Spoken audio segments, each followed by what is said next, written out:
आज तक रेडियो सुनता है सारा जहां।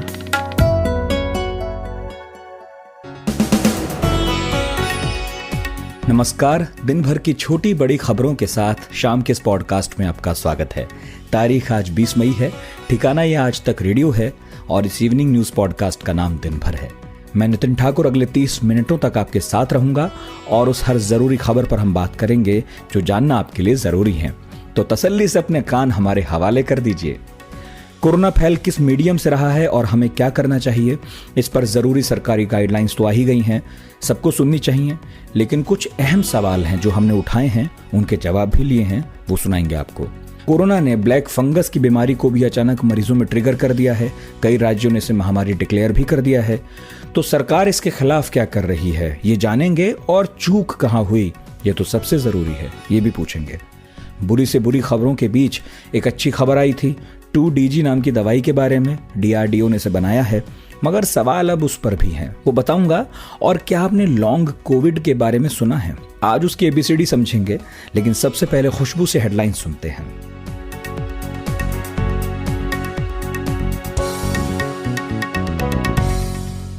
स्वास्थ्य मंत्रालय ने आज बताया है कि 18 से 44 साल के लोगों को अब तक करीब 70 लाख वैक्सीन की डोज दी गई है, जबकि पूरे देश में करीब 18 करोड़ कोरोना वैक्सीन की डोज दी गई है। उधर all India organisation of chemist ने केमिस्टों के लिए वैक्सीनेशन की मांग की है। पंजाब सरकार कोरोना महामारी में अनाथ हुए सभी बच्चों के साथ साथ अपने कमाने वाले सदस्य को खोने वाले परिवारों के लिए ग्रेजुएशन लेवल तक मुफ्त शिक्षा देगी। साथ ही सामाजिक सुरक्षा पेंशन के रूप में 1500 रुपये हर महीने मुहैया कराएगी। हरियाणा में बिगड़ती परिस्थिति की वजह से राज्य में सख्त पाबंदियां लागू हैं और सभी से घर में रहने की अपील की गई है। लेकिन अब इस कोरोना संकट के बीच हरियाणा के एक गांव ने लॉकडाउन का पालन न करने का ऐलान कर दिया है। जोर देकर कहा गया है कि न मास्क लगाया जाएगा और न ही किसी गाइडलाइंस का पालन होगा। ये घटना जिंद के दनौदा गाँव की बताई गई है। यूथ कांग्रेस ने बीजेपी के राष्ट्रीय प्रवक्ता संबित पात्रा के खिलाफ दिल्ली के संसद मार्ग थाने में आपराधिक शिकायत दर्ज कराई है। कांग्रेस का आरोप है कि संबित पात्रा कोरोना महामारी में केंद्र सरकार के कुप्रबंधन से ध्यान हटाने के लिए और सांप्रदायिक तनाव फैलाने के लिए एक जाली और मनगढ़ंत कांग्रेस टूलकिट प्रसारित कर रहे हैं। ब्लैक फंगस को लेकर दिल्ली के CM अरविंद केजरीवाल ने आज कहा कि अगर जरूरत पड़ेगी तो दिल्ली में ब्लैक फंगस को महामारी घोषित किया जाएगा। वहीं अब तक राजस्थान में ब्लैक फंगस को महामारी घोषित किया गया है। आज लगातार दूसरी बार पिनरई विजयन ने केरल के मुख्यमंत्री पद की शपथ ली। विजयन को राज्यपाल आरिफ मोहम्मद खान ने सादे कार्यक्रम में केरल के CM पद की शपथ दिलाई। कांग्रेस की अध्यक्ष सोनिया गांधी ने आज PM मोदी को पत्र लिखकर कहा कि महामारी में अनाथ हुए बच्चों की शिक्षा केंद्र सरकार मुफ्त करे। ICMR ने घर में कोरोना का टेस्ट करने के लिए एक रैपिड एंटीजन टेस्ट किट को मंजूरी दे दी है। ये टेस्टिंग किट पुणे की माई लैब डिस्कवरी सॉल्यूशन कंपनी बना रही है। इस किट के जरिए लोग सिर्फ 2 मिनट में खुद टेस्टिंग कर 15 मिनट में रिजल्ट प्राप्त कर सकते हैं। इस टेस्टिंग किट की कीमत सिर्फ 250 रुपये रखी गई है। साल 2021-22 के एकेडमिक सेशन के लिए उत्तर प्रदेश के प्राइवेट स्कूल अब फीस नहीं बढ़ा सकेंगे। राज्य के उप मुख्यमंत्री दिनेश शर्मा ने आज बताया कि उत्तर प्रदेश सरकार ने कोरोना महामारी को देखते हुए ये फैसला लिया है। और the central board of direct taxes ने इनकम टैक्स रिटर्न फाइल करने की डेडलाइन 1 महीने आगे बढ़ा दी है। अब नवंबर 30 तक कंपनीज को ITR फाइल करनी पड़ेगी।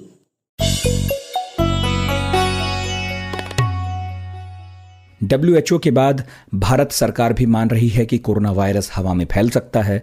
प्रिंसिपल साइंटिफिक एडवाइजरी ने कोरोना से बचाव की नई गाइडलाइंस में बताया है कि कोरोना संक्रमित व्यक्ति के एरोसोल 10 मीटर की दूरी तक फैल सकते हैं। प्रमुख वैज्ञानिक सलाहकार हैं के विजय राघवन। उनके ऑफिस से जो गाइडलाइंस जारी हुई उनमें कहा गया कि जिन लोगों में कोरोना के लक्षण नजर नहीं आते वो भी इन्फेक्शन फैला सकते हैं। लिहाजा कोविड प्रोटोकॉल का पालन पूरी मुस्तैदी से करें और सब करें। सरकार की तरफ से stop the transmission, crush the pandemic के नाम से जारी किए गए डॉक्यूमेंट्स में खास तौर से वेंटिलेशन जो है उसकी अहमियत पर जोर दिया गया है। कहा यह गया है कि जिन जगहों पर वेंटिलेशन की अच्छी सुविधा है वहां किसी संक्रमित से दूसरे में संक्रमण फैलने का खतरा कम रहता है।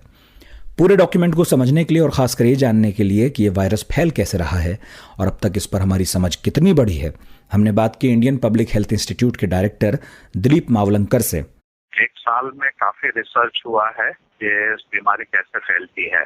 तो पहली जो चीज आई थी और वो भी अभी भी बरकरार है, वो ड्रॉपलेट्स, यानी हम जब बात करते हैं, जोर से बोलते हैं, खांसी खाते हैं, छींकते हैं, तो नाक में से, मुंह से छोटी छोटी बूंदें निकलती है कि जिसमें ये जीवाणु होते हैं, और वो जाती है करीबन 1 मीटर या 3 फुट की दूरी तक जाती है और भी नीचे गिर जाती है। तो उससे वो दूसरे के शरीर पे पड़ते हैं, मुंह में जाते हैं, नाक में जाती है, तो वो फैल सकती है। तो इससे पहले हमने शुरू किया था 1 मीटर या 3 गज, 1 गज या 3 फीट की दूरी से। फिर पता चला कि उसमें और भी थोड़ा ज्यादा अंतर होना चाहिए, क्योंकि वो एरोसोल ट्रांसमिशन, यानी बहुत ही छोटी बूंदे हवा में और दूर तक जा सकती है। इसलिए हमने 2 मीटर की दूरी का शुरू किया, 2 गज की दूरी या 6 फीट दूरी। और अभी जो आया है वो तीसरा है कि वो फाइन एकदम एरोसोल बनता है, वो करीबन 6-8 मीटर तक, 10 मीटर तक भी जा सकता है, खास करके जहाँ बंद वातावरण है, जहाँ एयर कंडीशनिंग चालू है, खिड़कियां दरवाजे बंद है, रूम के अंदर है, तो वो दूर तक भी जा सकता है। तो इसीलिए ये एक नई जानकारी अभी आई है, तो हमें और भी ध्यान रखना पड़ेगा। दूसरा, जो साफ सफाई की बात पहले से थी वो तो चालू ही है, जहाँ हम टच करते हैं हाथ की सफाई है, मुंह पे हाथ, आंख पे हाथ नहीं लगाना है, वो है। और तीसरा जो मुख्य था कि मास्क हमें पहनना है, वो कि हमारा नाक और मुंह का प्रोटेक्शन है। तो ये जो ट्रांसमिशन के जो मेन मोड्स हैं, ये 3 अभी आए हुए हैं, और हमें उसके ऊपर खास समझना है और ध्यान देना है। सरकार ने गाइडलाइंस में वेंटिलेशन, दरवाजे की साफ सफाई पर जोर दिया है। दिलीप जी, और क्या सावधानियां हैं जो हम बरत सकते हैं? 2 गज की दूरी का जो मेन था वो बाहर जब हम हैं तो वो है, और ये जो 10 मीटर का है पॉसिबिलिटी, वो अंदर जहाँ बंद हवा है, दरवाजे खिड़कियां बंद है, हवा अंदर मूवमेंट नहीं हो रही है, या तो एसी से मूवमेंट हो रही है, तो उसमें हमें खास सावधानी रखनी है कि एसी है तो भी हमें खिड़कियां दरवाजे खुला रखना है, बाहर की हवा को अंदर आना है। गाड़ी में जा रहे हैं, एसी चालू है, फिर भी एक खिड़की खुली रख सकते हैं, तो जिससे हवा अंदर बाहर हो सके। तो जितनी हवा अंदर बाहर होगी उतना वायरस का कॉन्सेंट्रेशन कम होगा और संक्रमण की शक्यता कम होगी। जैसे हम कभी रूम में धूप या सुगंधी धूप सलाई जलाते हैं, तो अगर रूम बंद है तो पूरे रूम में वो फैल जाएगी उसकी स्मेल, बट अगर रूम की खिड़कियां वगैरह खुली है तो वो बाहर चली जाएगी, बाहर के अंदर हवा आएगी तो स्मेल इतनी फैलाएगी नहीं। तो ये उसका एक प्रिंसिपल है, तो ये खास ध्यान रखना है। दूसरा तो जो सतह की सफाई है, हाथ की सफाई है, सैनिटाइजर है, साबुन से हाथ धोना है, वो है। और तीसरा मेन है जो मास्क पहनना है। उसमें अभी ये आया है कि डबल मास्क पहनने से अच्छा रहता है। जो पहला सर्जिकल मास्क 3 लेयर का होता है, नीले रंग का, वो, और उसके ऊपर आप सादा कपड़े का मास्क पहन लीजिए, तो आपको उससे ज्यादा अच्छा प्रोटेक्शन मिलेगा। या फिर N95 मास्क अगर हो सके तो वो पहनिए कि जब आप भीड़ वाली जगह में जाने वाले हैं, तो उससे भी ज्यादा अच्छा प्रोटेक्शन रहेगा। नाक और मुंह को पूरा ढकना चाहिए, कहीं से भी साइड में से हवा जाने की जगह नहीं होनी चाहिए। तो वो एक बहुत ही इम्पोर्टेंट चीज आ रही है। तो ये डिस्टेंस, मास्किंग और सैनिटेशन, ये 3 चीजें हैं। उसके साथ वेंटिलेशन एक अभी ज्वाइन हुआ है। मैंने जैसे बताया, जैसे रूम खिड़कियां वगैरह खुला रखे तो वेंटिलेशन रहेगा, तो वो संक्रमण होने की शक्यता कम रहेगी। और अभी वैक्सीनेशन आ गया, चौथा है वैक्सीनेशन करवाना है जितना जल्दी हो सके, टीकाकरण। अच्छा, एक सवाल ये भी है कि सरकार ने अपनी तरफ से कह दिया कि वायरस एरोसोल से फैल सकता है, तो अभी वैक्सीनेशन सेंटर्स पर सावधानियां बरतना कितना चैलेंजिंग होगा? क्योंकि देखिए, तो हम सब जानते हैं कि वहां तो 2 गज की दूरी भी लोग नहीं अपना पाते। तो क्या करना होगा सरकार को ताकि वहां से कम कोई कोविड पॉजिटिव होकर ना निकले? हाँ, ये बिल्कुल इम्पोर्टेंट चीज है।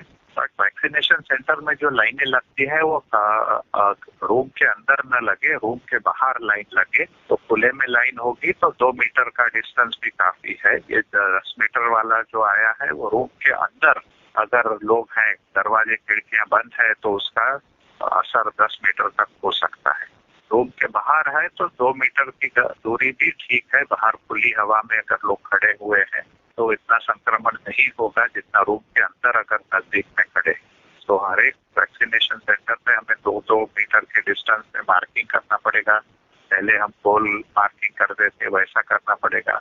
या तो टाइम से लोगों को बुलाना पड़ेगा, हर घंटे में 15 लोग 10 लोग बुलाएं, सो ट्रांसमिशन भीड़ होने की जगह न रहे।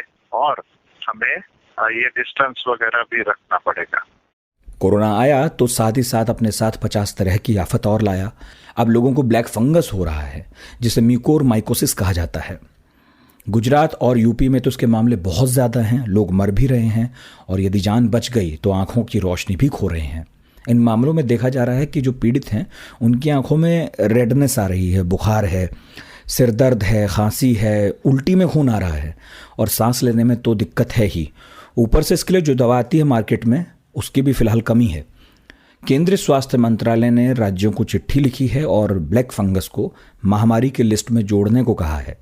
आईसीएमआर और स्वास्थ्य मंत्रालय की गाइडलाइंस का पालन करने को भी कहा गया है।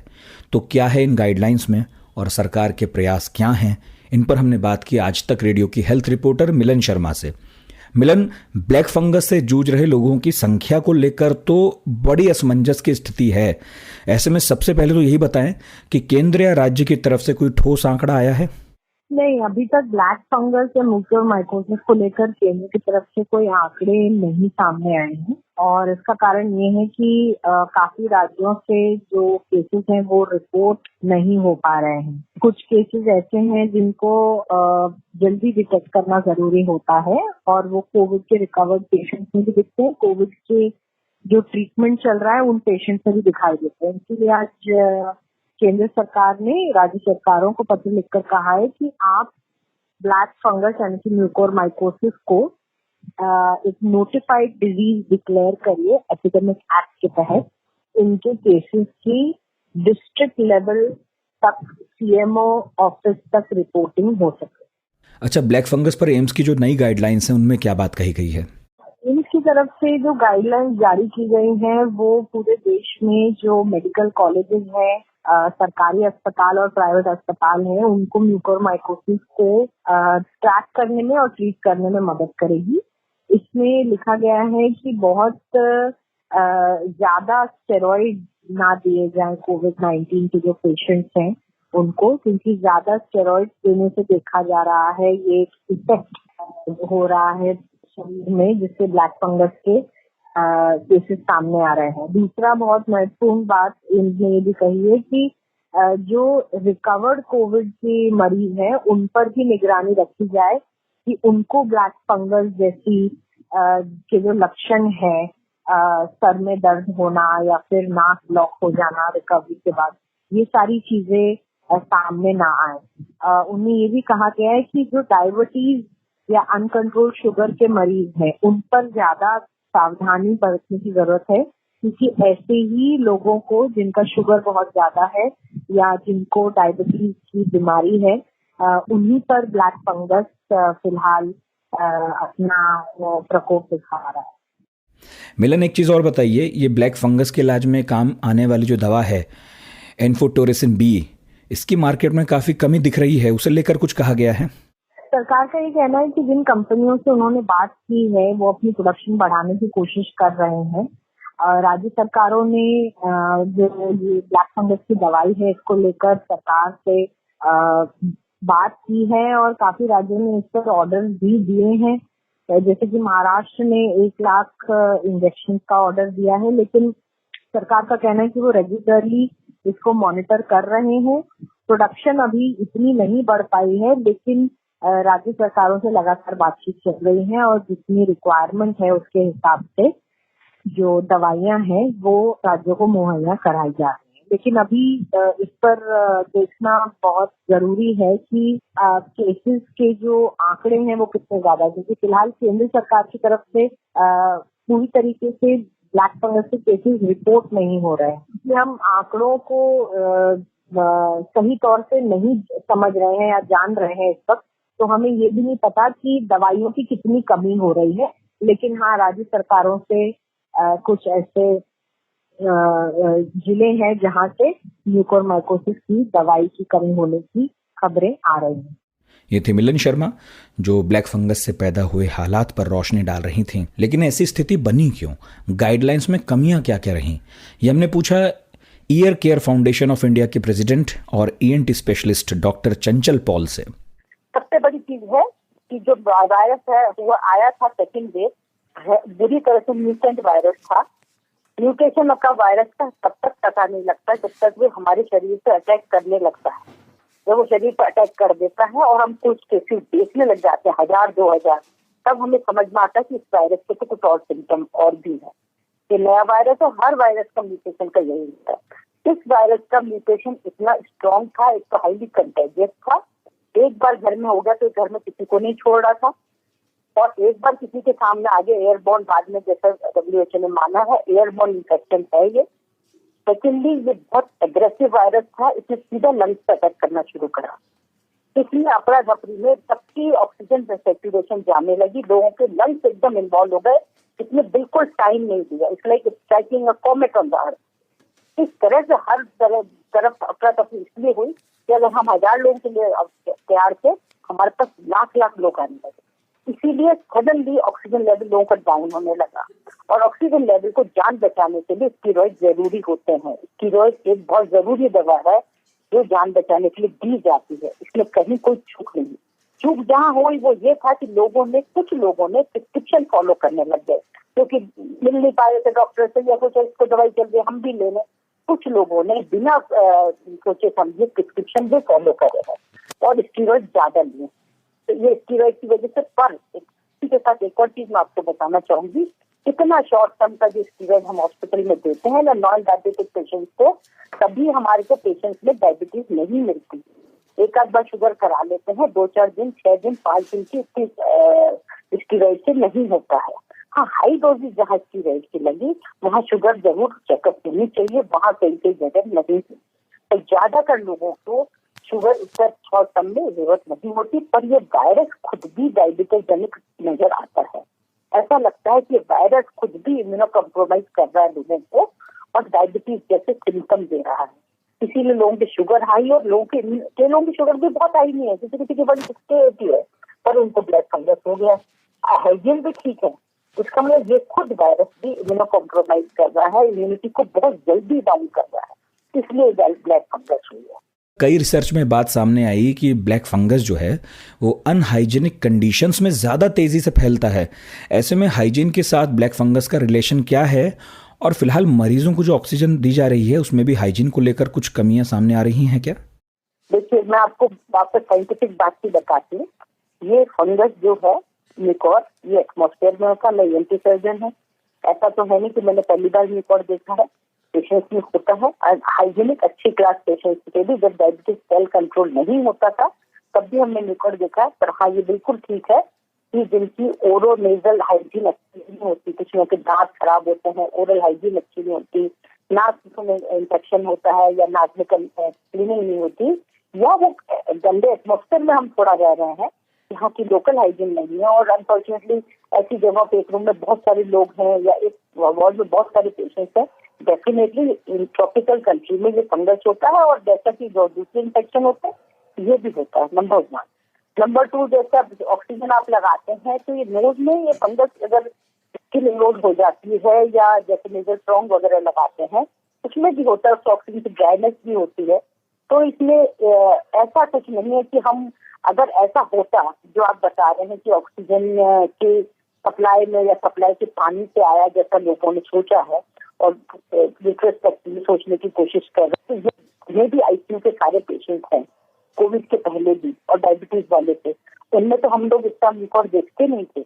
So I don't think we can blame on that bottle of the water which was used. हाँ, अब अगर रिसर्च करें, रिट्रोस्पेक्टिवली देखें, इंडस्ट्रियल ऑक्सीजन भी पुशन करनी पड़ी लोगों की जान बचाने के लिए, तो उसमें तो देखना पड़ेगा कि यूजुअली जो हमारे को अंडरस्टैंडिंग थी, ऑक्सीजन जो ऑफिशियल होती है, जो इंडस्ट्रियल होती है और जो मेडिकल ऑक्सीजन में ज्यादा फर्क नहीं होता। इनफैक्ट इंडस्ट्रियल ऑक्सीजन ज्यादा कंसंट्रेशन की होती है, हम कम कंसंट्रेशन की यूज करते हैं, 90-93% वाली। तो हो सकता है उसमें कोई फैक्टर है which will be retrospectively research will tell. But right now putting a blame somewhere कि हमने गलत तरीके से लोग हॉस्पिटल्स में या लोगों ने अपने लेवल पे या जिन्होंने वितरण गुरुद्वारों में शुरू की, कहीं अनहाइजीनिक कंडीशन से या पानी की वजह से हुई, I don't think we should largely blame on this.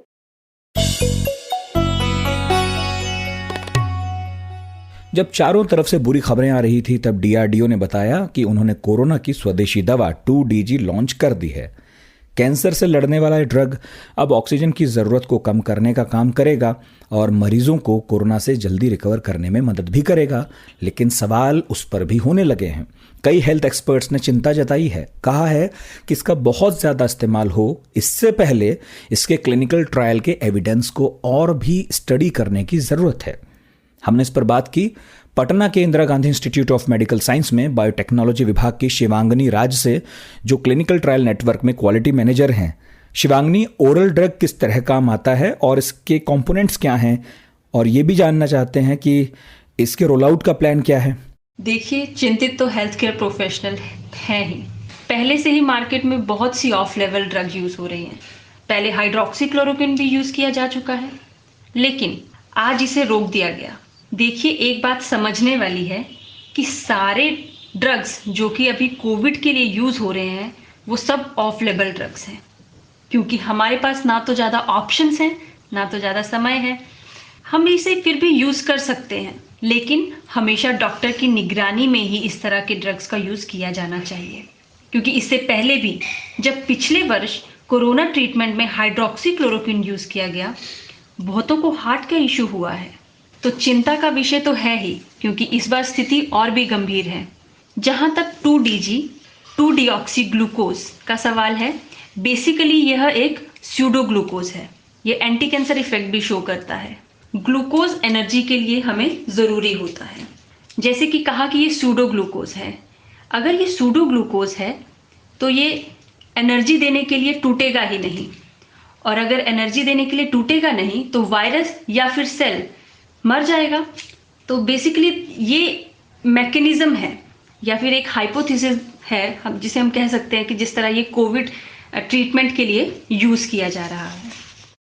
अच्छा, इस दवा के क्लिनिकल ट्रायल्स पर क्या जानकारी है आपके पास, और हेल्थ एक्सपर्ट्स कुछ चिंता भी जाहिर कर रहे हैं? देखिए, जहाँ तक क्लिनिकल ट्रायल्स का सवाल है, फेज 3 ट्रायल किए जा चुके हैं, और बहुत ही खुशी की बात है कि आज इंटरनेशनल क्लिनिकल ट्रायल डे भी है। पिछले वर्ष मई 2020 में डीआरडीओ को DCGI द्वारा 2DG को कोविड-19 में प्रयोग के लिए इमरजेंसी अप्रूवल दिया गया, और पूरे भारतवर्ष में 27 कोविड-19 हॉस्पिटल्स में इस ट्रायल को किया गया। तो कहीं ना कहीं फायदा तो देखा गया है। जब यह ड्रग दिया गया तो यह पाया गया कि 2.5 दिन पहले ही स्टैंडर्ड ऑफ केयर से कम समय लगा सिम्प्टोमेटिक इम्प्रूवमेंट मिलने में, और उसके बाद नवंबर 2020 में इसको फेज 3 ट्रायल का अप्रूवल दे दिया गया, और जिसके रिजल्ट बहुत ही अच्छे रहे हैं। तो इसलिए 2DG का प्रयोग किया जा सकता है, लेकिन इसका प्रयोग हमेशा डॉक्टर की निगरानी में ही किया जाना चाहिए। ICMR की guideline time to time update होती रहती हैं, तो इसीलिए मैं फिर से दोहराना चाहूँगी कि इसका ट्रीटमेंट जो है डॉक्टर की निगरानी में ही किया जाना चाहिए। कोरोना की दूसरी लहर के बीच जहां एक तरफ संक्रमित मरीजों में अलग अलग तरह की बीमारियों के लक्षण देखने को मिले, वहीं कई मरीज ठीक होने के बाद भी गंभीर बीमारियों के शिकार हैं। अब एक नई बात सामने आई, कोविड से ठीक होने के बावजूद मरीजों को कोरोना जैसे लक्षण महसूस हो रहे हैं। इसे लॉन्ग कोविड या एक्यूट पोस्ट कोविड सिंड्रोम कहते हैं। कोविड रिपोर्ट नेगेटिव आने के बाद भी अगर मरीज स्वस्थ नहीं है तो समझाया जा रहा है कि कोरोना के आफ्टर इफेक्ट्स मरीज की बॉडी में बचे हैं। इसे ही लॉन्ग कोविड कहा जाता है। इस पर डिटेल में जानकारी के लिए हमने बात की डॉक्टर फरहा इंगले से, जो हीरानंदानी अस्पताल मुंबई में डायरेक्टर इंटरनल मेडिसिन है। फरहा जी, लॉन्ग कोविड क्या है और इस पर किसी तरह का कोई डेटा या रिसर्च है क्या? ये लॉन्ग कोविड जो टर्मिनोलॉजी है, एक्चुअली वो एक नॉन मेडिकल पर्सन ने कॉइन किया है। एक आर्कियोलॉजिस्ट थी, आई थिंक आइफल नाम की, यूके की, लंदन की, उन्होंने वो टर्म कॉइन किया है। ऑफिशियल टर्म तो नहीं बोल सकते उसे अभी। अब लॉन्ग कोविड यानी जिसके सिम्टम्स ज्यादा दिन तक चलते रहते, जैसे कि ज्यादा करके सीरियस पेशेंट्स रहेंगे। तो अगर सीरियस पेशेंट है, आईसीयू में एडमिट है, कॉम्प्लिकेटेड केसेस है, तो नेचुरली उनकी बीमारी लंबी चलती है। पर ऐसा नहीं है, ये ज्यादा करके सीरियस पेशेंट में लंबे समय तक जो प्रॉब्लम चलता है उसे लॉन्ग कोविड कहते हैं। लेकिन जो पेशेंट्स एडमिट नहीं हुए थे कभी, उनमें भी बाद में प्रॉब्लम्स हो सकते हैं या ज्यादा दिन तक प्रॉब्लम्स चल सकते हैं, यानी परसिस्टेंट कफ है या बॉडी पेन है, फटीग है, मसल एक्स पेन्स है, तो उसको भी लॉन्ग कोविड कहते हैं। जैसे कुछ सब जगह से थोड़े थोड़े पब्लिकेशंस है, ऐसा मेगा स्टडीज तो अभी तक नहीं है और टर्मिनोलॉजी भी कोई मेडिकल पर्सन ने कॉइन नहीं किया है। लक्षण यानी कैसा है, जिसको 4 हफ्ते से ज्यादा अगर सिम्टम्स कंटिन्यूअसली चल रहे हैं, कम नहीं हुए हैं बिल्कुल, यूजुअली वो अभी देखो अलग अलग जगह से अलग अलग डेफिनेशंस हैं। कोई कहते हैं कि 3 महीने से ऊपर अगर उनके लक्षण चलते रहते हैं तो उसे लॉन्ग कोविड कहते हैं, कोई कहते हैं 2 महीने के बाद। और ऑनगोइंग सिम्टम्स यानी 1 महीना हो गया फिर भी बिल्कुल सिम्टम्स कम नहीं और आगे चल ही रहे तो उसे भी नॉन कोविड में इंक्लूड करते हैं। उसके सिम्टम्स ये कि फीवर आते जाते रहता है, बुखार आते जाते रहता है, खांसी हो सकती है, बदन दर्द हो सकता है, जोड़ों में दर्द हो सकता है, डायरिया हो सकता है, डिप्रेशन हो सकता है। काफी लोग अभी कोविड से निकलने के बाद में डिप्रेशन के शिकार हो चुके हैं, तो ये डिप्रेशन भी उसी के अंदर आता है। एंग्जाइटी, ब्रेन फॉग जो बोलते हैं, यानी कॉग्निटिव डिसऑर्डर्स आते हैं उसके अंदर, हार्ट के कुछ इश्यूज है। ऐसे भी कहते हैं कि परमानेंट ब्रेन या हार्ट डैमेज के वजह से जो सिम्टम्स रहते हैं वो भी लॉन्ग कोविड में काउंट कर सकते हैं आप। हम अभी कोरोना की दूसरी लहर झेल रहे हैं, तीसरी भी दस्तक देगी, जिसमें बच्चों पर खतरा ज्यादा है, ये कहा जा रहा है। तो सवाल मेरा ये है कि किस एज ग्रुप को सबसे ज्यादा प्रभावित होने का खतरा आपको लग रहा है? एक्चुअली जो लोग की उम्र ज्यादा है, एल्डरली इंडिविजुअल्स, और जिसको कोमॉर्बिडिटीज है, जैसा डायबिटीज है, ब्लड प्रेशर है, हार्ट के प्रॉब्लम्स है, जो इम्यूनो कॉम्प्रोमाइज है, ये लोगों में ज्यादा घातक हो सकता है। बच्चों में सेकेंड वेव में भी काफी केसेस दिखाई दे रहे हैं जो पहली वेव में नहीं थे। तीसरी वेव में क्या हालत होगी वो बोल नहीं सकते अभी से, क्योंकि कोविड एक प्रेडिक्टेबली अनप्रेडिक्टेबल इलनेस है। आज हम ये समझते हैं कि हम लोग ने काफी ड्रग्स, अभी रिसर्च हो गया है, प्रोटोकॉल्स बन गए, हमें पता चला है कि अभी कैसे ट्रीट करें, तो इसलिए मोर्टेलिटी कम हो गई है, रिजल्ट अच्छे आ रहे हैं। लेकिन आप देख रहे हैं सेकेंड में कैसा हुआ है, तो और ज्यादा घातक हो गया है। तो तीसरा वेव क्या फॉर्म लेगा वो अभी से बोलना डिफिकल्ट है, क्योंकि ये वायरस में जो म्यूटेशंस होते हैं, नए म्यूटेंट नई प्रॉब्लम्स लेके आता है और नई तरह से पेश करता है और नई तरह से कॉम्प्लिकेशंस भी हो सकते हैं। अभी से बोलना डिफिकल्ट है, लेकिन ये प्रेडिक्शन जरूर है कि बच्चे ज्यादा इन्वॉल्व हो सकते हैं इसके अंदर। बट कभी भी बीमारी एल्डरली लोगों में, जो एल्डरली है, ये जिसे कोमॉर्बिडिटीज है, उसमें सीरियस प्रॉब्लम्स ले सकती है। यूजुअली इन लोगों में ज्यादा सीरियसनेस पाया गया है।